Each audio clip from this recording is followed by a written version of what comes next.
या घर पे मैनेज नहीं करते, या कुछ पेरेंट्स ऐसे भी हैं जिन्होंने शुरू में मुझे कहा था सर हम हमारे बच्चों का ट्यूशन लगाएंगे, बच्चा अच्छा मार्क्स लाएगा।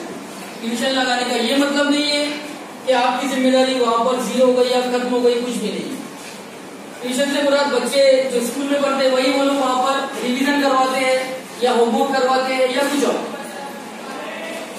मैं आप लोगों को भी एक रिक्वेस्ट कर रहा हूँ कि आप इवन 1 घंटा, आधा घंटा, 1.5 घंटा घर पे बच्चों को लेकर बैठिए। स्कूल में क्या पढ़ा है, क्या लिखा है देखिए, कॉपी खोलिए, किताब खोलिए, कैलेंडर खोलिए। तभी मुमकिन है जब बच्चे क्लास में आएंगे। ये तो नामुमकिन सा काम है ना कि टीचर जाए बच्चों को घर घर पढ़ा के आए। सारे बच्चे यहाँ पे इकट्ठा हों और उस्ताद आए सबको पढ़ाए। इसके लिए जरूरी है कि सारे बच्चे स्कूल आए, वक्त पे आए, दुआ से पहले स्कूल में आए, दुआ पढ़ें। सुबह की जो शुरुआत हो वो उनकी दुआ से हो, अल्लाह ताला से दुआ मांगे। रोज आना ये होता है, लेकिन आमतौर से बच्चे लेट आते हैं।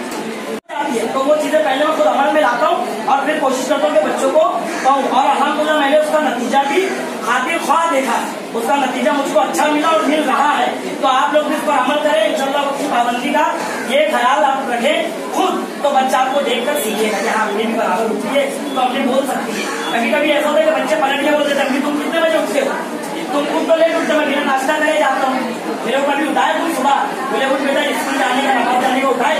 बच्चे बहुत हसास होते हैं, वो खुद इस चीज को पलट कर बोल देते हैं। तो फिर आप बोलते हैं बच्चा तो पलट कर जवाब देता है, पलट कर जवाब क्यों नहीं देगा?